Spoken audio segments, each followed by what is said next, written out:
Hello everyone, welcome to my YouTube channel Sunita Andh. So आता तुम्ही बघितलं असेल, जवळजवळ आपल्याला 4 जर्नीज दाखवल्या. आता अनुशीची दाखवली, ती पण छान होती. दीपालीची पण छान होती. विशालची पण मिक्स अँड ऑल, थोडंसं निगेटिव्ह, थोडंसं फ्लर्ट वगैरे करताना सगळं दाखवलं. मास्टर माइंड म्हणजे प्रत्येकाला किताब दिलाय master mind and all.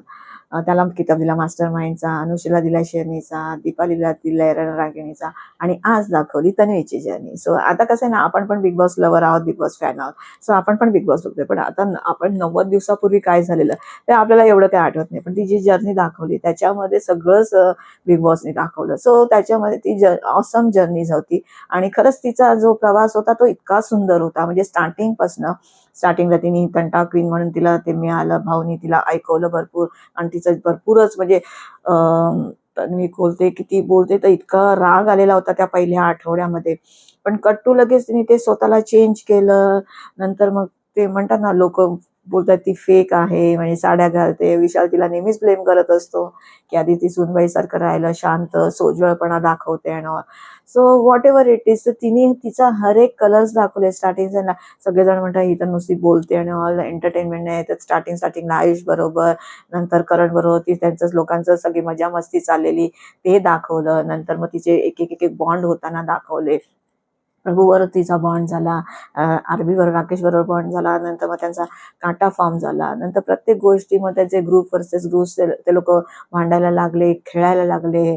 Of course काटा कधी एवढा जिंकला नाही, बिकॉज ऑफ तिथे स्ट्रॉंग पर्सनॅलिटीज तिथे होते, खेळणारे होते. ते असताना पण हिनी जे होतं तन्वीने, तिने सगळ्यांना जबरदस्त फाईट दिली आणि सगळ्यांना म्हणजे टास्कमध्ये, आणि ती पूर्ण सगळ्यांना म्हणतात ना सोलून काढायची. तर तिने प्रत्येक गोष्टीमध्ये तिने टास्कमध्ये एवढं तिने 100% नाही, आय वुड से 200% दिलं. त्यामुळे तिला 50 म्हणजे कोणी तिला नॉमिनेटच केलं नाही. म्हणजे जेव्हा आपण एका विरुद्ध एक खेळत असतो तेव्हा विरुद्ध टीम तुम्हाला नॉमिनेट करत असते, पण त्या 50 दिवसात तिला कोणी नॉमिनेटच केलं नाही. म्हणजे ती त्या लेवलचा तिचा गेम होता, आणि लोक काही असले, लोक ऍक्सेप्ट करत होती की ती स्ट्रॉंग आहे. आणि असं तिचं चालू होतं. आणि नंतर मग ती 2दा पण कॅप्टन झाली. तिला केवढे किताब दिले आज ह्याच्यामध्ये, तिच्या जर्नीमध्ये.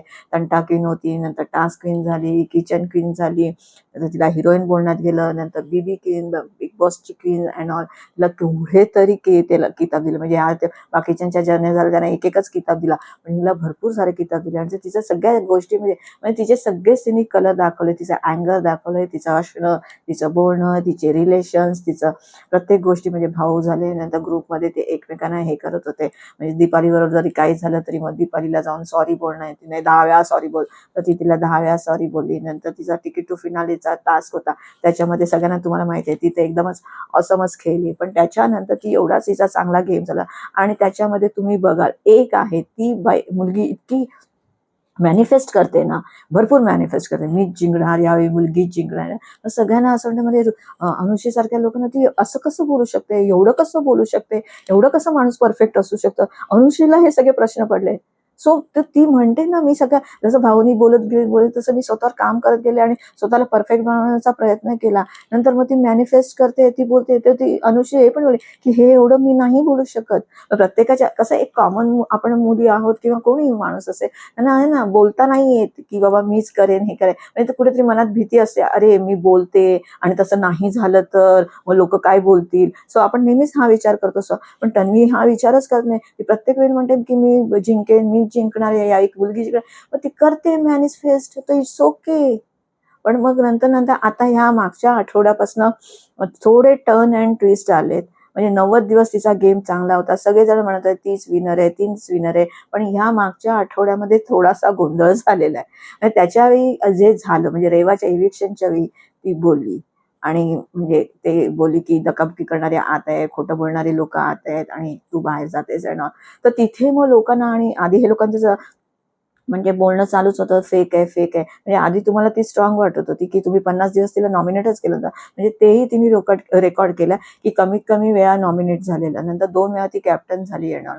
सो ते सगळं तिने भरपूर रेकॉर्ड्स पण केले, तिला भरपूर किताब पण दिले सगळे क्वीनची. आणि मग त्याच्यामध्ये मग प्रॉब्लेम काय आहे, आता तिची आहे आणि दुश्मनी पण ते निभवते. म्हणजे विशाल बरोबर जे काय चाललंय ती दुश्मनी पण निभवते. म्हणजे तिची सगळेच तिचे कलर दाखवते. एक माणूस आहे तर त्याला एखाद्याबद्दल राग येतो, राग येतो तर तो व्यक्त करतो, इट्स ओके. तर तिची मैत्रीण जात होती तर बोलली, मग काय झालं? तुम्ही प्रत्येक गोष्टीचं एवढं सगळं स्ट्रेच करताय, फेक आहे, फेक आहे.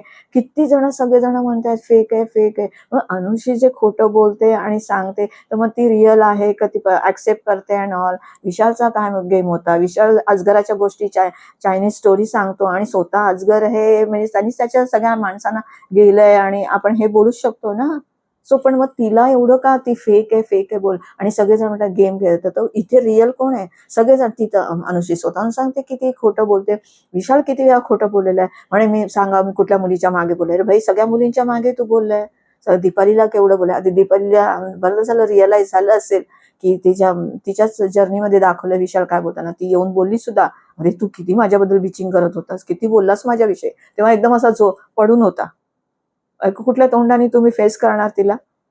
सो प्रत्येक जण तिथे गेम खेळतोय आणि प्रत्येक जणांनी गेमसाठी काही ना काहीतरी केलेले, शक्के पंजे केलेले. विशालनी नाही का चाव्या चोरल्या, तुम्ही म्हणता चोरल्या, घेतल्या, काही असेल, पण घेतल्या ना तुम्ही. दुसऱ्याची म्हणजे वस्तू आहे ती, तुम्ही त्याच्या हातातनं घेताय. भले हिसकावून नाही घेता, तुम्ही मॅन्युप्युलेट करून घेता किंवा कसं तरी घेता, पण घेतली ना. चावी होती दुसऱ्याची ना, चावी होती सशाची, चावी होती रैवाची. तुम्ही घेतली ना, आणि घेतली तर घेतली ती चावी घेऊन, स्वतः घेऊन नंतर रुचिताला पण देतो. मग तुम्ही सगळेजण गेम खेळताय, मग ती पण गेम खेळते म्हणा. ती पण जसं अनुषीने ऍक्सेप्ट करते, तर राखीने बोलली की तू तर म्हणते तुला काही येत नाही, काम नाही येत, आता तर तू काम पण करते, जेवढं मी माझा गेम असू शकतो. ती बोलते म्हणजे आज पूर्ण 90 दिवस ती काहीच तिने केलं नाही, आळशी पणा होता. म्हणजे मी नाही काम करणार, मी नाही भांडी घासणार, हे सगळं झालं होतं. आणि आता सडनली सगळं आता काही दिवस राहिलेत ना म्हणून मी जेवण बनवते येणार का. म्हणजे हा पण तिचा गेमच होता ना आळशीपणाचा, की तुम्हाला काम येत असताना तुम्ही काम करत नव्हता. तन्वीने असं काहीच नाही केलंय.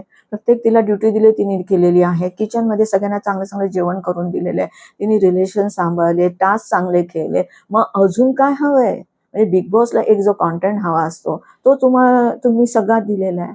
आणि त्याच्या विरुद्ध तुम्ही अनुषीचं काय, अनुषी पण किती किती काय काय होते. आता कालच्या ह्याच्यामध्ये पण जी जर्नी बघून ती आली तन्वी, तर ती तिच्या कशी होती, तर ही एकदम शांत होती. आता ती इतकी ओव्हरवेल्म झालेली. बिग बॉस तिला बोललेला की बाबा ह्याच्या पुढे हे बोलू नका की तुम्हाला पप्पा नाहीये, वडील नाहीयेत, बिग बॉस आहे तुमच्यासाठी. किती सगळं ओव्हरवेल्मिंग होतं. सगळे तिला एवढे किताब दिले, सगळे तिचे रेकॉर्ड सांगितले गेले आणि पूर्ण जर्नी दाखवली आहे ना. तर ती पूर्ण ओव्हरवेल्म होती. म्हणजे जसं आरबीने विचारलं ती कशी भरभरून बोलायला लागली. ऑफकोर्स आपला माणूस जेव्हा येतो तेव्हाच आपण फुलतो आणि खुलतो ना, ह्याच्यातनं थोडं बाहेर येतोय ना. तर तिने सांगायला लागली आणि बोलायला लागली ना. मग त्याच्याच मला अनुषेचं मग चालू झालं, अरे मला तर वाटलेलं बिग बॉस मला पलटू बोलतील, टोपीबाज बोलतील आणि नंतर म्हणतात चालू बोलतील, आणि मला तर शेरनीचा किताब दिला. मग अनुषे हे काय आहे?